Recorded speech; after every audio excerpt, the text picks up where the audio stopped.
Buena gente, ¿cómo les va? Bueno, hoy vamos a seguir ahora con este ejercicio que nos habíamos quedado la última vez. Recuerden, era un parcial 2019 y este era un ejercicio de análisis completo de función. Entonces, nos habíamos quedado en ver por qué solo con tomar un valor de prueba en cada uno de estos intervalos armados a partir de dividir al dominio en según los puntos críticos, ¿sí? Recuerden, nuestro dominio eran todos los reales y lo que hicimos fue usar los puntos críticos para subdividir al dominio en tres intervalos en este caso, ¿sí? Entonces nos habíamos quedado en por qué solo con tomar el valor de prueba menos 2 en el intervalo de menos 1, de menos infinito a menos 1, el 0 en el intervalo de menos 1 a 1 y el 2 en el intervalo 1 más infinito, era suficiente para ¿qué? Para evaluar la derivada en esos valores y ver su signo. Fíjense, en el menos 2 la derivada vale negativa. Es negativa. Por lo tanto, en base a la definición de crecimiento y crecimiento, uno estaría tentado a decir que entonces la función decrece en este intervalo, en el de menos infinito a menos 1. ¿Está bien? Ahora bien, si pensamos lo mismo en el intervalo de menos 1 a 1, ¿sí? Fíjense, tomamos el valor 0 y la derivada en 0 resultó ser positiva. Entonces, uno lo que diría es que, base a la definición de crecimiento, que la función crece. Pero esto, recuerden que no es suficiente, porque no es suficiente tomar un valor de prueba y decir que porque la derivada en ese valor de prueba era positiva o negativa, la función va a crecer o decrecer en ese intervalo, ¿sí? Sin embargo, nosotros hemos visto un teorema, está bien, hemos visto un teorema en las prácticas anteriores que nos permitía saber si una función que era continua, está bien, y que no poseía digamos que no poseía puntos en los que se anulara, o sea, valores de x en los que la función se anulara, entonces esa función debía mantener su signo. ¿Está bien? Es decir, ese teorema era el teorema del valor intermedio. ¿Está bien? Es decir, lo que escribimos acá en pantalla es que como en cada uno de estos intervalos la derivada, fíjense, no usamos la función original, porque a nosotros lo que nos interesa saber es si la derivada es la que cambia de signo en cada uno de estos tres intervalos. ¿Está bien? Entonces, vean que la derivada es la función de análisis en este caso y que es continua por ser un producto de funciones continuas. ¿De quién hablamos? De 3 por 1 menos x cuadrado, que es un polinomio, una función polinómica, y a la x, que ya hemos mencionado que es una función continua y derivable en todos los reales. Está bien, pero más allá de que la derivada sea un producto de funciones continuas, también es fundamental ver que la función derivada no se anula en cada uno de estos intervalos. Está bien, es crítico darse cuenta de eso. Está bien, es decir, fíjense, es verdad, uno dice, pero si hace un rato vos calculaste los puntos críticos y en los puntos críticos la derivada se anuló, ¿cómo es eso? Sí, pero fíjense que justamente por eso que lo que hacemos es tomar a nuestro dominio y dividirlo en intervalos separados por los puntos críticos. Porque, por ejemplo, nosotros sabemos que la derivada solo se anulaba en menos 1, en 1 y ya está. Entonces, si yo tomo el intervalo de menos infinito a menos 1, la derivada en ese intervalo, ¿sí?, no se va a anular, porque se anulaba en el menos 1, pero el menos 1 no está incluido ahí. Y lo mismo nos pasa en este intervalo. La derivada es cierto, se anulaba en el 1 y en el menos 1, pero ninguno de esos valores está incluido en este intervalo. Y lo mismo con este de acá, ¿sí? Es decir, que la función derivada en cada uno de estos tres intervalos es continua, ¿sí?, y además no se anula en ellos. Por lo tanto, si usamos el teorema de valor intermedio, lo que podemos ver es que entonces la derivada no va a cambiar de signo en estos intervalos, porque justamente este teorema lo que nos asegura es eso. Si una función es continua en un intervalo y la función en este intervalo de análisis no se anula, ¿está bien? Entonces la función de análisis no va a cambiar de signo en este intervalo, ¿sí? Lo que pasa es que acá la distinción que estamos haciendo es de usar el teorema de valor intermedio usando la derivada, no la función original. ¿Está bien? Entonces, como la derivada no cambia de signo en ninguno en estos tres intervalos, ¿sí? Quiere decir que si yo tomo un valor de prueba dentro, ¿está bien?, de uno de estos intervalos, la derivada va a mantener ese signo para todos los valores dentro de ese intervalo, ¿sí? Y lo mismo va a pasar para los otros dos. Es fundamental porque esto es lo que a nosotros nos permite decir que solo tomando un valor de prueba dentro de estos intervalos que mencionamos y analizar el signo de la derivada en estos valores de prueba es suficiente para decir dónde la función crece y dónde la función decrece. Entonces, fíjense que con eso podemos ver que la función, el intervalo de crecimiento, va a ser de menos 1 a 1. ¿Por qué? Porque la derivada, ¿sí?, justamente en el intervalo de menos 1 a 1 resulta ser positiva. Y luego, en los otros dos intervalos, la derivada fue negativa. Por lo tanto, la función va a decrecer en este intervalo unión este otro, ¿sí?, que es lo que terminamos colocando acá, ¿sí? Fíjense, esto es lo que colocamos acá. Por lo tanto, ya tenemos justamente los intervalos de crecimiento y decrecimiento. Es fundamental que ustedes en el examen justifiquen adecuadamente por qué solo con tomar un valor de prueba en cada uno de estos intervalos que armamos es suficiente para analizar el crecimiento y el decrecimiento, que es esto que explicamos hace un rato utilizando el teorema de valor intermedio. ¿Está bien? Bien, ahora vamos con el otro inciso, ¿sí? Fíjense que el otro inciso lo que nos estaba pidiendo es que veamos si tenemos máximos o mínimos locales y absolutos. ¿Está bien? Entonces, para buscar eso es la existencia de esos máximos y mínimos absolutos, vamos a empezar primero por los máximos y los mínimos locales. Para eso nos vamos a ayudar del criterio de la primera derivada, ¿sí?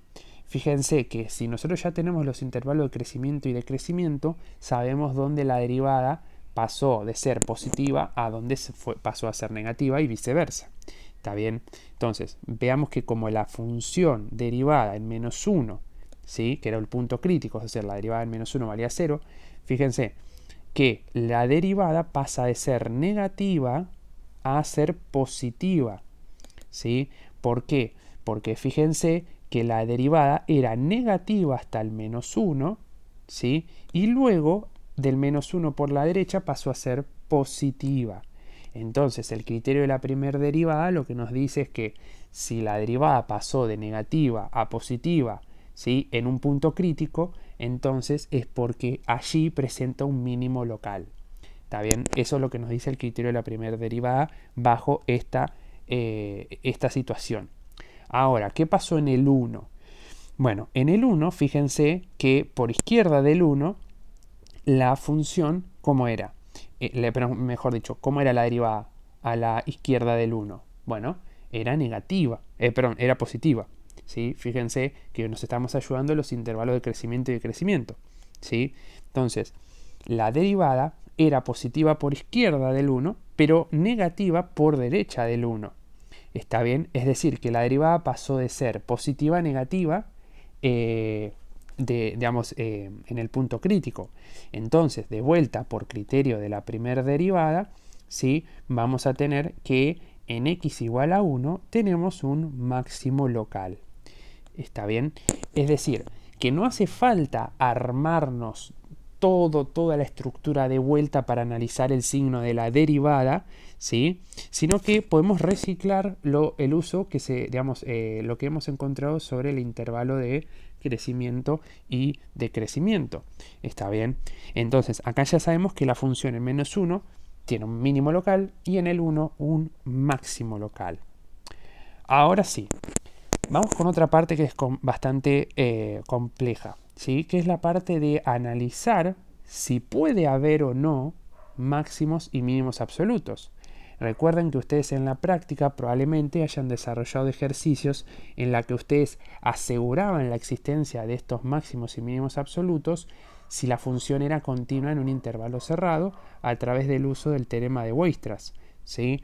Pero fíjense que este no es el caso porque nuestra función no está restringida a un intervalo cerrado, sino que la estamos analizando en todo su dominio, ¿sí? O sea, un intervalo abierto. En esos casos el teorema de Weierstrass no se podía aplicar. Entonces, ¿cómo es que uno puede analizar si en este caso esta función presenta o no máximos y mínimos absolutos? Bueno, lo primero a aclarar es que acá vamos a tener que usar toda la información hasta el momento, o sea, los intervalos de crecimiento y particularmente también los máximos y mínimos locales y las asíntotas. ¿Está bien? Fíjense que estos máximos y mínimos absolutos que vamos a estar analizando, ¿está bien? Van a estar, si llegaran a existir, van a estar localizados estos máximos y mínimos absolutos podría ser el mínimo absoluto en el mínimo local y el máximo absoluto en el máximo local.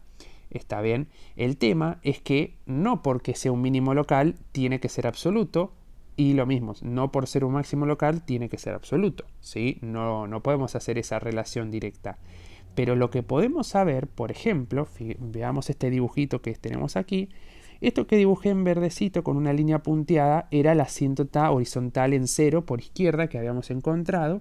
¿Está bien? Y acá abajo marcamos el mínimo local. Fíjense que este número menos 4,41 es aproximadamente el valor que toma la función cuando reemplazamos x con menos 1. ¿Está bien?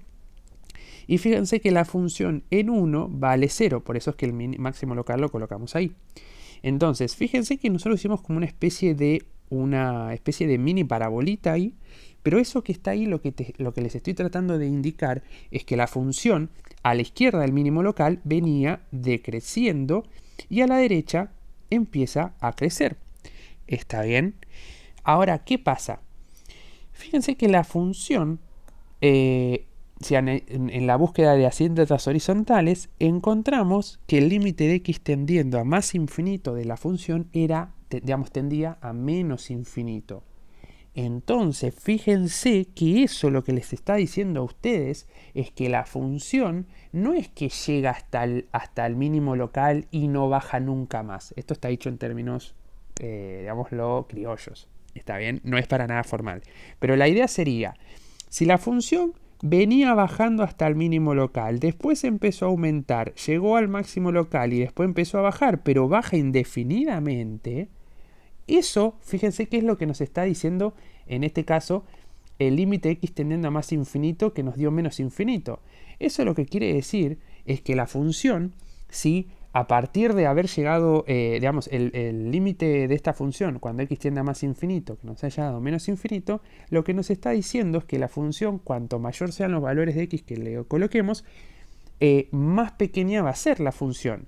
Entonces, si la función llegó decreciendo hasta el mínimo local, luego empezó a crecer y luego decrece indefinidamente, y con eso nos estamos apoyando en el intervalo de decrecimiento que nos lo confirma, de 1 a más infinito la función decrece indefinidamente, entonces fíjense que no podemos tener un mínimo absoluto en ese mínimo local. ¿Está bien? Justamente porque la función decrece indefinidamente a partir del 1. Entonces, fíjense que si la función llegara a poseer por ahí otro mínimo local, ¿sí? Existiría la posibilidad de que podría llegar a existir un mínimo absoluto en ese mínimo local o en el que tenemos originalmente. Pero fíjense que ese no es el caso, ¿sí? Este mínimo es local pero no absoluto. Eso es porque para que sea mínimo absoluto debería ser un punto en el que la función toma su valor más pequeño en todo su dominio. Pero si nosotros sabemos que la función a partir del 1 decrece indefinidamente, está bien, no hay ninguna asíntota por derecha, nada que podamos utilizar, la función evidentemente va a, en el mínimo local no va a tener ese mínimo absoluto que uno estaría viendo. Con eso, fíjense que nos ayudamos a decir que debido a que este límite de que x tiende a más infinito, la función tiende a menos infinito, no tenemos un mínimo absoluto ahí, porque justamente la función a partir de 1 en adelante decrece indefinidamente, ¿sí? Sin ninguna asíntota, sin nada que la frene en su decrecimiento, entonces va a tomar valores más pequeños que el mínimo local, por lo tanto no podríamos decir que es absoluto. ¿Está bien? Ahora vamos a hacer un análisis similar al máximo local.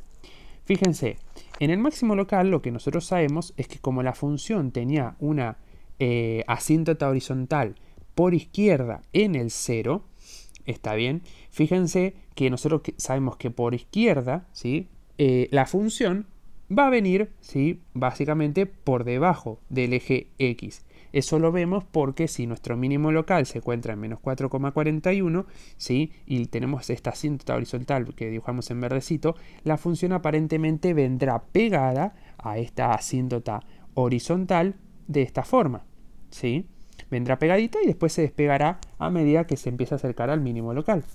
Entonces, si nosotros analizamos el signo de la función, ojo, el signo de la función, vamos a ver que esta función va a ser, para todos los valores dentro de los reales, va a ser menor o igual a 0. O sea, va a ser menor o igual a 0 para todo valor dentro de su dominio. Eso lo podemos comprobar utilizando el teorema de valor intermedio, ¿sí? Y viendo que la función, en este caso, solo se estaría anulando, está bien, solo tomaría el valor 0 en el 1, pero luego no se vuelve a anular más, ¿está bien?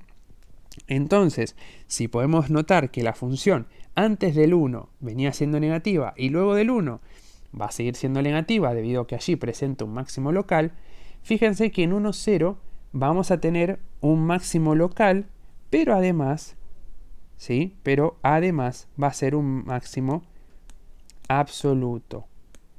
Va a ser un máximo local y absoluto. Eso se debe a que la función toma el valor 0 y ese valor es el valor más grande que toma la función en todo su dominio. Esto recuerden que lo estamos sacando a partir de analizar dónde la función crece y decrece y la presencia o no de asíntotas horizontales. ¿Está bien? Fíjense que si la función toma el máximo local y venía creciendo por izquierda de ese máximo local y luego decrece indefinidamente, está bien, a la derecha de ese máximo local, y además presentaba una asíntota horizontal por izquierda, en 0 particularmente, quiere decir que la función no va a tocar al 0, digámoslo en criollo, por izquierda, ¿sí? Por izquierda del eje Y, ¿sí? Y por derecha lo va a tocar solo en la raíz, pero después nunca más vuelve a ascender la función, porque de 1 a más infinito la función decrece indefinidamente. Por lo tanto, si la función era negativa, ¿sí? Era negativa por izquierda y luego llega al máximo local, que es en i igual a 0, y luego decrece indefinidamente, nunca va a volver a crecer. Por lo tanto, la función va a haber tocado al eje X, ¿no? Una sola vez, ¿sí? Y nunca más lo va a volver a hacer. Es decir, que va a alcanzar el valor más grande que toma en todo su dominio en ese mismo momento, es decir, en el máximo local. Por eso es que tenemos allí un máximo absoluto. Fíjense que hacernos este dibujito esquemático, claramente esta no sabemos si es exactamente la función, pero con el crecimiento, el decrecimiento y el conocimiento de las asíntotas horizontales y dónde están ubicados el máximo y el mínimo local, eso lo obtuvimos, recuerden, evaluando la función en los valores que nos dio el máximo y el mínimo local, pudimos ver básicamente cómo más o menos dónde la función tomaba esos valores y ayudarnos para eso en deducir y justificar adecuadamente dónde está ese máximo y ese mínimo absoluto. Es decir, si les toca a ustedes tener que hacer este análisis, recuerden, como hicimos recién, nos ayudamos del intervalo de crecimiento, del decrecimiento, de la presencia o no de máximos y mínimos locales, ¿sí? Y de las asíntotas horizontales para justificar la existencia o no de esos máximos y mínimos absolutos, ¿sí? Recuerden que esta parte la deben hacer con muchísimo cuidado y háganse un esquemita como el que hicimos recién para ayudarse a entender por qué podría haber o no, ¿sí? Fíjense que no hay otros candidatos a máximos y mínimos absolutos en este caso, porque los únicos candidatos en esta situación son los máximos y mínimos locales. Está bien, la función en estos casos no va a poder presentar un máximo y mínimo absoluto en valores que no sean estos, los locales. Está bien, por lo tanto, por eso es que tenemos nuestro máximo absoluto en el punto con coordenada x1 y coordenada y0, está bien, pero no vamos a tener mínimo absoluto. Recuerden que el teorema de Weierstrass en este caso no se puede aplicar por estar trabajando en un intervalo abierto, que es el dominio de nuestra función, que son todos los reales. ¿Está bien? Entonces podría haber habido máximo absoluto y no mínimo, o haber mínimo absoluto y no máximo, o no haber ninguno, o estar los dos. ¿Sí? El teorema de Weierstrass en este caso no se puede aplicar. Fíjense que en nuestro caso resultó ser que había máximo absoluto, pero no mínimo absoluto. ¿Sí? Bien. Por lo tanto, en 1, 0 tenemos nuestro máximo absoluto y mínimo absoluto no tendríamos. ¿Sí? Fíjense que después la función nos estaría pidiendo, vamos a ver acá, nos estaría pidiendo el inciso F, serían las regiones de concavidad y puntos de inflexión. ¿Sí? Entonces, para eso recordemos que los puntos de inflexión, ¿sí?, ocurren en los valores en los que la función está definida, pero la derivada segunda se anula. ¿Está bien? Por lo tanto, vamos a tener que analizar la derivabilidad de la derivada, ¿sí?, de la función derivada. ¿Para qué? Para poder derivarla por regla y así obtener la derivada segunda para luego igualarla a 0. Pero bueno, eso lo vamos a ver en el próximo video.